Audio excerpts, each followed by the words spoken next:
Hey, bio team. So nucleic acids are the molecules in our body responsible for synthesizing proteins. And there's two types of nucleic acids. There is RNA, or ribonucleic acid, which actually builds the proteins. So down here we have a diagram of a protein being built from amino acids at a ribosome. And when we say that RNA actually builds the proteins, that's because the ribosome itself is an RNA strand, which we call ribosomal RNA, or rRNA. But the ribosome RNA doesn't build the protein by itself. There's also these cloverleaf transfer RNAs, which are carrying certain amino acids to the ribosome to attach onto the protein. But there's also messenger RNA, which determines which amino acids attract onto the protein and when. So these types of RNA are responsible for building the protein, but what's responsible for building the RNA is DNA, or deoxyribonucleic acid, which provides a stable template protected inside of this nucleus for transcribing these different types of RNA strands. So how are nucleic acids actually made? Well, if we look at this diagram of DNA, you'll see that it is in a double helix shape. That is, there's these two anti-parallel strands. We say that they're parallel to each other, but they're running in opposite directions. And if we were to zoom in on a DNA strand, we would see that it's made up of these smaller monomers, these smaller chunks called nucleotides, which have a phosphate group, a sugar group with 5 carbons. You can kind of see this pentagonal shape here, and a nitrogen base, either adenine, guanine, cytosine, and then thymine or uracil, depending on whether this is a DNA monomer or an RNA monomer. And the sugar and the phosphate form this sugar-phosphate backbone of the nucleic acid strand, which starts at the 3rd carbon in the first nucleotide's sugar and ends at the 5th carbon in the last nucleotide's sugar.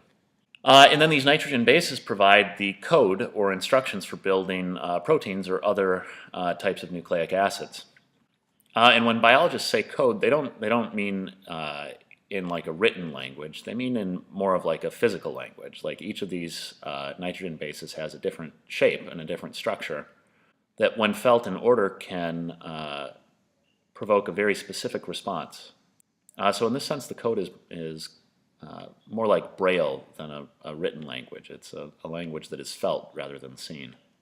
Now, when this code is read, it's read from the 3rd carbon end of the nucleic acid to the 5 carbon end of the nucleic acid. And so we can watch that happen here. We'll see adenine attracts a thymine, guanine attracts cytosine, cytosine attracts guanine, adenine attracts thymine, and we'll pause it here. But what you'll notice is that this new strand of DNA is being made backwards from the 5 carbon end to the 3 carbon end. And that's just because the new strand that's being built is anti-parallel, that is, it's backwards from the template strand. But because one strand of nucleic acid can form another strand of nucleic acid across from itself, we say that nucleic acids have the ability to self-replicate. Now, the main differences between DNA and RNA stem from their different structures. DNA tends to be more stable, where RNA tends to be more flexible. And there's a couple of reasons for this. RNA is single-stranded, and so it's easier for RNA to kink and fold into different shapes, whereas DNA is usually double-stranded, and it has base pairs that can bond together into this double helix shape. And so we'll zoom in on that here. What you'll see is that the thymine bases in DNA will pair with the adenine bases, bonding together with 2 hydrogen bonds. And cytosine bases in DNA will pair with guanine bases in DNA through 3 hydrogen bonds, so slightly stronger connection between cytosine and guanine. Another reason RNA is less stable than DNA is that RNA has ribose in its background. In fact, that's where it gets its name, ribonucleic acid. It has ribose, which means it can be broken apart relatively easily through hydrolysis. You'll notice that there is a hydroxyl group, this oxygen and hydrogen, that is attached to each ribose in the RNA, each of these pentagon sugars. And if this oxygen is ionized, that is, if it loses its hydrogen, that will result in a cleavage, a splitting of the RNA strand. This ionized oxygen ends up breaking apart the RNA molecule. Whereas DNA has deoxyribose in its sugar phosphate backbone, and so as a result, it doesn't break as easily. And so here we've got a diagram of ribose and deoxyribose. And what you'll notice is that the deoxyribose has literally been deoxified. It has had this problematic oxygen, again we'll come back over here, removed from it. And so as a result, the oxygen isn't there to become ionized and isn't there to break apart the DNA strand.